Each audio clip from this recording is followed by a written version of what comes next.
Salut les copains, c'est Guillaume de la chaîne Guira Fishing. On se retrouve aujourd'hui au bord de l'eau pour une nouvelle vidéo. Mais avant de continuer, je t'invite à t'abonner à la chaîne directement et à cocher la cloche des notifications.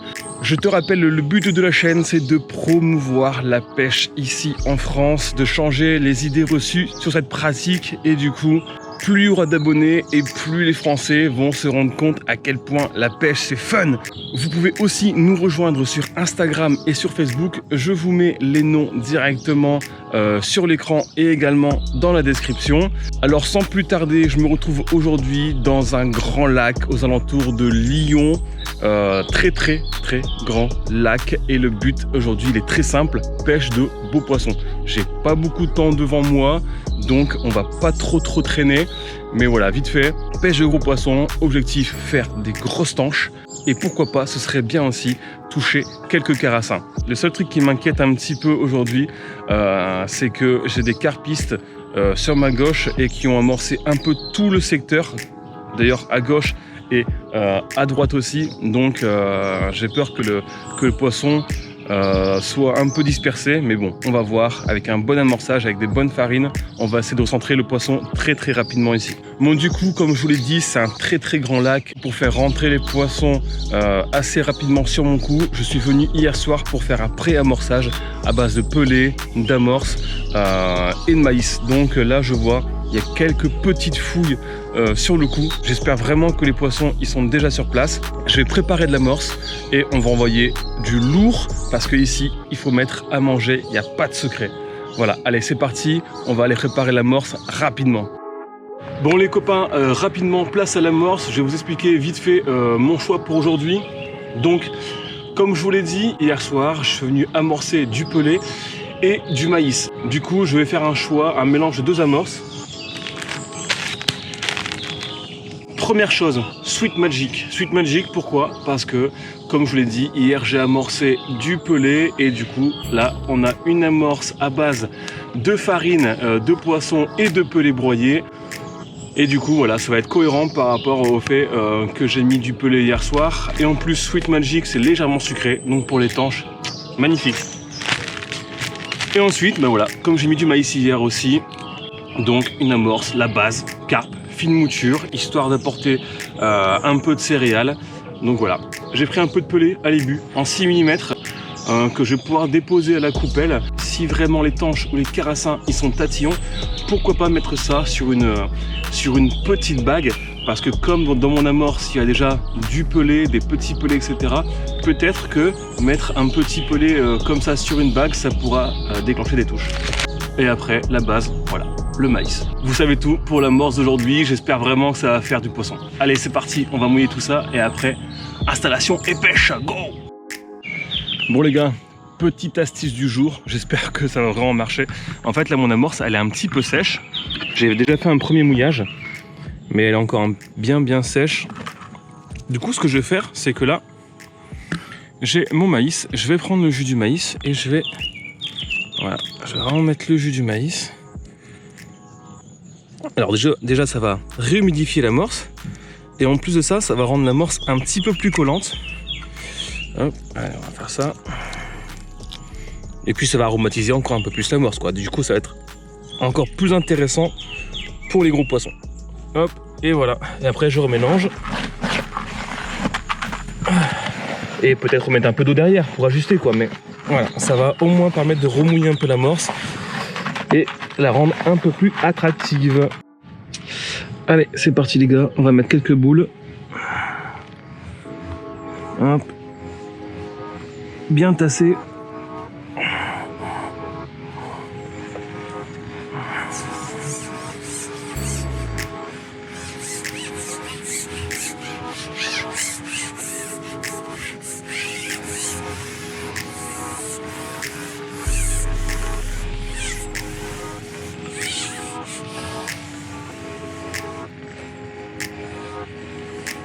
Hop, allez, on va mettre quelques grains, comme ça.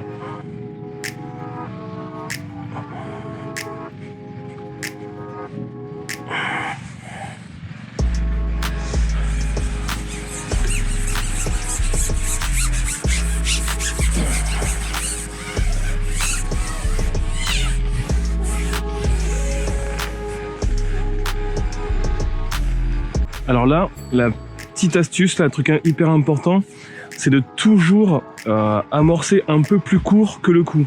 Mettre les boules par exemple à 9,50 m pour pêcher à 10 mètres. Parce que le problème c'est que les poissons des fois ils reculent. Donc si vous amorcez à 10 mètres et que vous pouvez pas aller plus loin, c'est embêtant. Alors qu'un amorçage à 9,50 m, si le poisson recule un tout petit peu, vous allez pouvoir les pêcher à 10 mètres. Voilà. Et en plus là pour moi c'est hyper important dans le sens où juste derrière j'ai des herbiers. Donc si derrière je peux pas pêcher à cause des herbiers plus loin, eh bien ça va être pénible. Donc autant se garder une marge de sécurité en amorçant un poil plus court. Voilà, du coup là je vais mettre une dizaine de boules pour le départ et ce sera pas mal du tout. Après chaque poisson je remettrai un petit peu d'amorce ou un petit peu à manger, histoire de le garder sur le coup. Un peu comme une pêche en carpodrome par exemple, on va mettre à manger régulièrement, sauf que là il y a très peu de chances que les poissons rentrent en frénésie alimentaire, donc on va pouvoir alimenter le coup quand même abondamment, on va dire ça. Voilà. Allez c'est parti, un grain de maïs, hop, je le pique par le dessus comme d'hab, je le fais rentrer dedans, je pousse la hampe de l'hameçon dans le maïs, voilà, on a un truc qui est bien caché là, on est pas mal du tout, j'adore ça. Hop. Je vais mettre une coupelle de sillon. Hop, voilà. Quelques grains de maïs.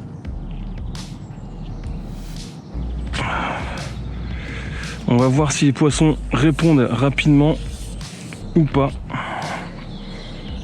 Et ensuite on avisera. Allez, c'est parti, on va prendre ces arbres.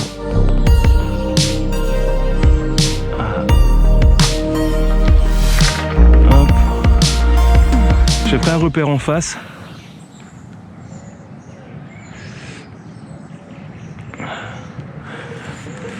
Allez, on va voir un peu. Là pour l'instant, je pêche vraiment au ras du fond. Et ensuite, j'aviserai. Il y a de fortes chances que je finisse par bien relever mon flotteur pour mettre beaucoup plus de fond, genre 10-15 cm. Hop. Voilà, poisson les gars. Voilà, on va brider.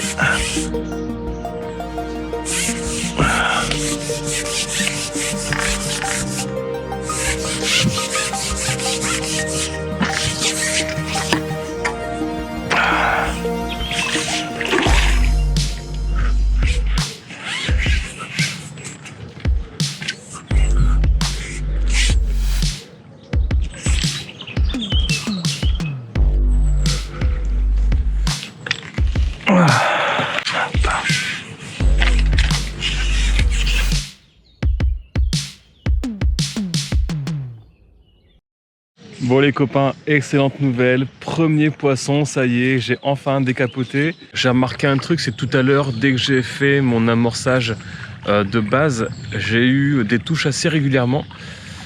Et du coup je fais une tanche et j'en décroche une. Et après, malgré le fait que j'ai rappelé au fur et à mesure avec des coupelles de sillon, j'ai plus déclenché de touche. Du coup là je me dis pourquoi pas en remettant une boule d'amorce avec encore un peu de pelé, encore un peu de maïs, en essayant d'être un peu plus agressif encore sur l'amorçage, est-ce que je vais réussir à déclencher une touche? Donc là c'est ce que j'essaye là pour l'instant, donc à voir si ça marche ou pas. Mais voilà, il faut essayer des choses de toute façon, donc il n'y a pas le choix, il faut tout tenter.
Bon, vous avez vu, hein, par contre, j'ai fait on ne peut plus simple au niveau des èches. Hein, c'est vraiment maïs et pelé. Après, vous savez, hein, moi je suis comme ça, c'est simple, j'avais ça à la maison, je suis parti avec ça. Par expérience ici, je sais qu'il n'y a pas besoin d'avoir une centaine d'èches. Maïs, pelé, ça suffit largement. Je suis déjà venu ici plusieurs fois, à l'asticot, au terreau. Ça donne pas plus que ça. Vraiment, rester sur des choses très très simples. On a toujours une boîte de maïs chez soi. On a souvent quand même du pelé chez soi aussi. Voilà, vraiment très très très simple. Là, on le voit. Hein. Voilà, du maïs, voilà, du pelé mou, voilà, et de l'amorce. Basta, on se casse pas la tête. Le but, c'est de prendre du plaisir, de pêcher, de faire des poissons. Et voilà, pas avoir 50 000 choses sur la table. Après, on se perd dans son truc. Et de toute façon, si les poissons rentrent, s'ils ont faim, ils vont manger. Donc, il n'y a vraiment pas de problème là-dessus. En plus, en leur proposant du maïs, justement, ils vont manger du maïs. Si on met plein de trucs dans l'eau, là, ils vont devenir tatillons un petit peu. Ils vont se dire, voilà, j'ai le choix entre ça. Et du coup, toi, tu es en galère. Tu vas essayer de trouver ce qui va marcher le mieux. Alors que si tu lui mets que 2 ou 3 trucs dans l'eau, ben, normalement, il va manger ça. Voilà. C'est un peu comme toi quand tu vas au resto. Si on te met une carte avec 50 trucs différents, tu vas pas savoir quoi choisir, tu vois. Alors que si tu vas manger quelque part, on te dit il y a ça, et ben tu manges ça. Voilà, basta. Et ben là, ça va être plus ou moins pareil. Là, je vais mettre de l'amorce pour les attirer et pour les garder. Et je vais mettre du maïs pour qu'ils se nourrissent un petit peu, pour les mettre en confiance. Et derrière, les pêcher au maïs. J'ai prévu quand même un petit peu de truc à côté, au cas où. Mais voilà, vraiment rester très très simple. Bon les copains, je vais vous parler rapidement de la ligne, enfin des lignes que j'utilise aujourd'hui pour pêcher dans des lacs. Alors on va commencer, voilà, parce que mine de rien, ça reste une pêche de beaux poissons. Généralement c'est des grosses tanches, voire des gros carassins. C'est pas rare qu'on se fasse péter en 14 ou en 16 centièmes. Du coup pour assurer le coup, un bon 18 centièmes. Aujourd'hui j'ai opté pour un bas de ligne de 15 cm avec un hameçon de 14, voilà, pour pouvoir y mettre... Voilà, on le voit bien ici. Pour pouvoir y mettre un maïs ou un petit pelé. Voilà, un hameçon qui va être fort de fer quand même, mais pas trop gros non plus. Donc nylon en 18 centièmes, en corde de ligne et en bas de ligne. Juste, voilà, le bas de ligne, histoire qu'on ait un point de rupture au cas où vraiment on touchera un gros poisson. Plombé relativement classique. Donc j'ai mon hameçon qui est ici, j'ai mon bas de ligne, j'ai un plomb de touche. Un petit plomb de touche qui est juste là. Hop, voilà. Donc il y a 15 cm. Ensuite, environ 15 cm plus haut, j'ai un plomb intermédiaire. Et ensuite, je suis parti donc sur ma plombée principale. Voilà, avec 6 gros plombs. Voilà. Et donc, le flotteur, donc c'est un Sensas Miguel. Alors là, celui-ci, c'est un 1 gramme et ça pêche aujourd'hui un peu mieux avec un 1,50. Et donc pourquoi ce flotteur là? Ben, pour plusieurs raisons. Première chose, une antenne plastique. Aujourd'hui on pêche dans un lac, qui dit lac dit souvent un peu de vent, voire toujours des petites vaguelettes sur le plan d'eau, à moins qu'il n'y ait vraiment pas de vent du tout, mais dès qu'il y a un peu de vent direct, il y a des vaguelettes. Et du coup pour mieux voir le flotteur, une antenne relativement large en plastique. Et en plus de ça, comme on pêche avec des grosses èches comme le maïs, bah, il faut une antenne relativement porteuse. En plus de ça, le Miguel, autre avantage, flotteur boule. Donc là, bah, toujours la même chose. Grand lac, un courant de fond. Il y a toujours une dérive, donc ça c'est parfait pour bloquer. Qui est en carbone, donc relativement costaud. Et une longue quille, histoire de vraiment gagner en stabilité et aussi en solidité. Voilà, c'est pour ça que je suis parti sur ces flotteurs-là, d'ailleurs que j'aime beaucoup. C'est mes flotteurs préférés pour ce genre de pêche. Donc voilà, que ce soit les pêches en lac pour des gros poissons, et même je pense bientôt là, je vais faire des pêches en rivière, petite rivière avec un peu de courant quand même pour des pêches, des grosses brèmes, tout ça. Ça peut vraiment être sympa. Voilà, en ce qui concerne la ligne. Puis si jamais vous avez des questions, n'hésitez pas à mettre un commentaire et puis j'y répondrai. Il n'y a pas de souci les copains. Allez, à tout à l'heure. Bon, ben les gars, c'est pas facile. Hein. Pour même dire, c'est compliqué. Ouais, très compliqué. Il y a pas mal de pêcheurs autour de moi, même si là les papis sont partis. Du coup, je vais peut-être avoir un peu plus de place pour pêcher. Par contre, j'ai réussi à déclencher quelques touches. Je décroche 2-3 poissons là. Je vais vous montrer un peu comment je fais. En fait, à la base, je pêche à 10 mètres. Du coup, là, je fais un amorçage à 10 mètres. Je vous montre un peu. Donc, je prends un peu de pelée là, comme ça, en 4 mm. Je mets un peu dans l'eau, alors que ça coule assez facilement. Hop, voilà. Je prends du 8. Hop, un peu de 8. Voilà. Ensuite, je claque un peu de maïs aussi. Et ensuite, je prends une poignée, une boule d'amorce. Voilà, je fais ça. Et ça, je le dépose à 10 mètres. Alors bien sûr, j'ai mon repère en face. Hein. Hop, allez, je dépose ça à 10 mètres. Voilà. Hop. Donc toujours maïs. Maintenant, je prends vraiment quelques grains. Je prends vraiment quelques grains de maïs. Vraiment pas grand chose. Là, j'en ai 1, 2, 3, 6. J'ai 6 grains. Ou 7, je peux bien compter. 7 grains. Hop. Je les mets dans ma coupelle. J'en prends pas beaucoup, hein, vraiment pas beaucoup. Et ces 7 grains, avec ma ligne, je vais les déposer à 11,50 m. Parce qu'en fait, j'ai remarqué que les poissons étaient derrière mon amorçage.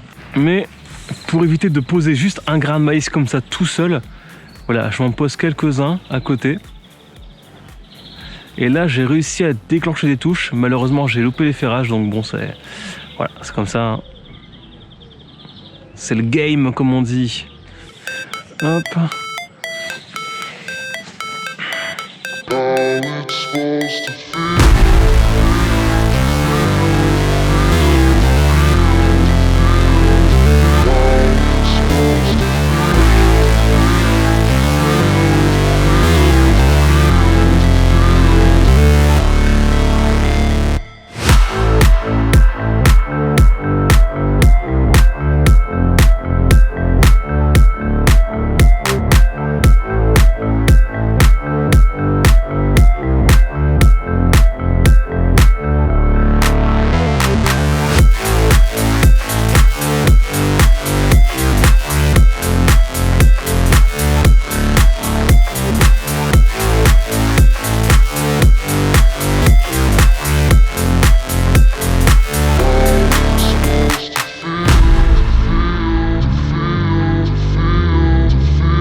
Bon les copains, ça y est, c'est la fin de la partie de pêche. Bon, c'était pas la pêche escomptée, mais voilà, pour une matinée, c'est plutôt pas mal.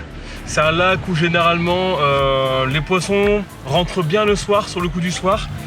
Et déjà là, faire 4 poissons, c'est plutôt pas mal. En plus de ça, il y a 2 tanches plutôt classiques, mais il y a 2 autres tanches, 2 gros steaks. Regardez-moi ça, ce steak de tanche. Voilà, je sais pas combien elle fait en centimètres. Elle fait 59 cm. Voilà. Belle tanche, beau poisson, très très beau poisson. Presque dégoûté de devoir partir pour aller travailler parce que là c'est sûr que arrivé 15h, 16h, etc. à mon avis les poissons vont rentrer. Et malheureusement je serai plus là pour en profiter. Donc voilà, allez, on va remettre tout ça à l'eau et puis petit débrief.